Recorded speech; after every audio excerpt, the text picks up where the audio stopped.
ഇനിയാണ് ഏറ്റവും സാറ്റിസ്ഫൈയിങ് ആയിട്ടുള്ള കാഴ്ച. ഇതിങ്ങനെ ഇളക്കി ഇളക്കി നല്ല മിഴുമിട കുഴപ്പഴ ആകുമ്പോഴത്തേക്ക് ഫ്രൈ ചെയ്ത് മാറ്റി വെച്ചിരിക്കുന്ന മീൻ ഇതിലേക്ക് ചേർക്കണം. ഹായ് ഓൾ, ഇന്ന് നമുക്കൊരു സൂപ്പർ സ്പൈസി മീനച്ചാറ് കണ്ടാലോ. അപ്പോൾ ഇതിനായിട്ട് നമ്മൾ ചൂരമീനാണ് വാങ്ങിച്ചിരിക്കുന്നത്. ഒരു 4 കിലോ ചൂരമീൻ വാങ്ങിച്ചിട്ടുണ്ട്. അത് ക്ലീൻ ചെയ്ത് തലയെല്ലാം എടുത്ത് മാറ്റി കഷ്ണങ്ങളാക്കി വരുമ്പോൾ ഒരു 3 കിലോ അടുത്ത്. ആദ്യമേ ഇതിൽ മുളക് പൊടി, മഞ്ഞൾപ്പൊടി, ഉപ്പ്, കുറച്ച് കുരുമുളക് പൊടി ഇതെല്ലാം ചേർത്ത് ചെറിയ കഷ്ണങ്ങളാക്കി മുറിച്ച മീനിൽ നന്നായിട്ട് മാരിനേറ്റ് ചെയ്ത് വയ്ക്കാം. അച്ചാറുകൾ ഉണ്ടാക്കുമ്പോൾ നല്ലെണ്ണ ഉപയോഗിച്ചാൽ ഇത് കൂടുതൽ കാലം കേടുകൂടാതെ സൂക്ഷിക്കാൻ പറ്റും.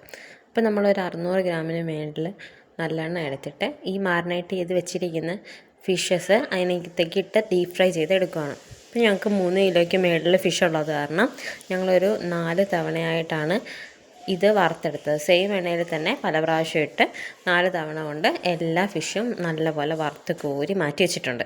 അതിനുശേഷം ഒരു ഉരുളി നന്നായിട്ട് ചൂടായി വരുമ്പോൾ അതിലേക്ക് മീൻ വറുത്ത അതേ എണ്ണ തന്നെ ഒഴിച്ച് കടുക് വറുത്ത് ഇഞ്ചി വെളുത്തുള്ളി നന്നായിട്ട് മൂപ്പിച്ചെടുക്കണം. ഇപ്പോൾ കടുകെല്ലാം പൊട്ടി വന്നിട്ടുണ്ട്. അതിലേക്ക് ഒരു 250 ഗ്രാം വെളുത്തുള്ളി, അതേ അളവിൽ തന്നെ ഇഞ്ചി നുറുക്കിയതും കൂടെ നമുക്ക് ചേർത്ത് നന്നായിട്ട് മൂപ്പിച്ചെടുക്കാം. ഇതിൻ്റെ ഒപ്പം ഒരു 5-6 വലിയ പച്ചമുളകും കൂടെ മുറിച്ച് നമ്മൾ ചേർക്കുന്നുണ്ട്. അത് ഓപ്ഷണലാണ്.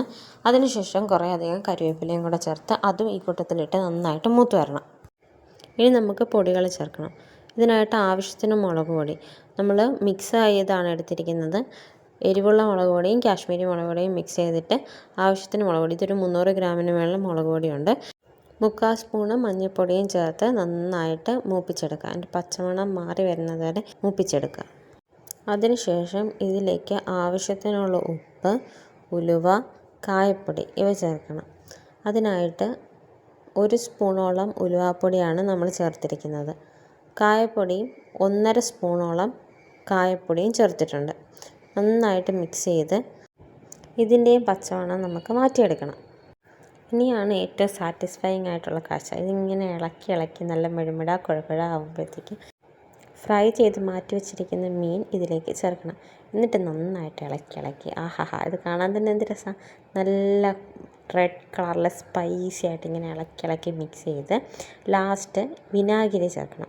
ഇതൊരു 1 ലിറ്ററിൻ്റെ കുപ്പിയാണ്. ഞങ്ങളൊരു 1/2 ലിറ്ററോളം വിനാഗിരി ഇതിൽ ചേർത്തിട്ടുണ്ട്.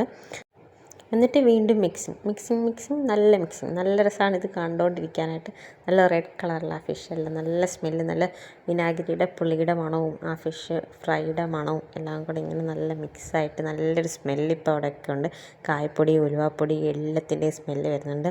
അപ്പോൾ ക്രിസ്മസൊക്കെ അല്ലേ വരുന്നത്, വീട്ടിലിനി കുട്ടികളും ഗസ്റ്റുകളും ഒക്കെ വരാൻ സാധ്യതയുണ്ട്. അപ്പോൾ ഇതിങ്ങനെ ഉണ്ടാക്കി വെച്ചിട്ടുണ്ടെങ്കിൽ നിങ്ങൾക്ക് അവർക്ക് എന്തിൻ്റെ കൂടെയാണോ, ചോറിൻ്റെ കൂടെയോ ചപ്പാത്തിയുടെ കൂടെയോ ഒക്കെ കൊടുത്തിട്ടുണ്ടെങ്കിൽ ഭയങ്കര രുചിയായിട്ട് അവർ കഴിച്ചു തീർക്കും. ഇത് ഞങ്ങൾ ക്രിസ്മസ് കരുതി വയ്ക്കുന്നതാണ്. ഇത് എത്ര ദിവസത്തേക്കുണ്ടെന്ന് അറിയത്തില്ല. ഇവിടെ എല്ലാവരും സ്പൈസ് ഇഷ്ടമുള്ളവരാണ്. വേഗം തിന്നു തീരാനായിട്ട് സാധ്യതയുണ്ട്. ഇപ്പോഴേ പ്രിപ്പയർ ചെയ്ത് വെച്ചിട്ടുണ്ടെങ്കിൽ ക്രിസ്മസ് സമയം ആകുമ്പോഴത്തേക്ക് ഈ ഫിഷെല്ലാം നല്ല അലുത്ത് നല്ല എരിവും പുളിയും എല്ലാം പിടിച്ച് നല്ല ടേസ്റ്റി ആയിട്ട് ആ സമയത്ത് ഗസ്റ്റുകൾ വരുമ്പോഴത്തേക്കിനും ഈ ഫിഷ് മീനച്ചാറായിരിക്കും നമ്മൾ കൊടുക്കുന്ന വിഭവങ്ങളിൽ ഏറ്റവും ഹൈലൈറ്റ് ആയിട്ട് വരുന്നത്. ഈ ചൂടോടെ തന്നെ ടേസ്റ്റ് ചെയ്ത് നോക്കിയിട്ട് വിനാഗിരിയുടെയോ ഉപ്പിൻ്റെയോ കായപ്പൊടിയുടെ എന്തിൻ്റെങ്കിലും കുറവുണ്ടെങ്കിൽ നമുക്കത് ആഡ് ഓൺ ചെയ്യാവുന്നതാണ്. ഞങ്ങൾ ടേസ്റ്റ് ചെയ്ത് നോക്കിയപ്പോഴത്തേക്കും എല്ലാം ഞങ്ങൾക്ക് പെർഫെക്റ്റ് ആയിട്ടുണ്ട്. കായപ്പൊടിയുടെ ശകലം കുറവുണ്ടായിരുന്നു. അപ്പോൾ കുറച്ച് കായപ്പൊടിയും കൂടെ തൂവിക്കൊടുത്ത് നന്നായിട്ട് ഇളക്കി നല്ല തട്ടിപ്പൊത്തി വെച്ചിട്ടുണ്ട്. അപ്പോൾ എല്ലാ കുക്കിംഗ് വീഡിയോയിലും പറയുന്ന പോലെ അമ്മയാണ് ഈ മീനച്ചാറും. അപ്പോൾ എല്ലാവരും ട്രൈ ചെയ്ത് നോക്കി. ഞാൻ വീഡിയോഗ്രാഫി മാത്രമേ ഉള്ളൂ. ഒപ്പം ഉണ്ടാക്കുന്ന ഫുഡിലെ ഏറ്റവും വലിയ ഹൈലൈറ്റ് ഈ മീനച്ചാറായിരിക്കും. അപ്പം ബൈ.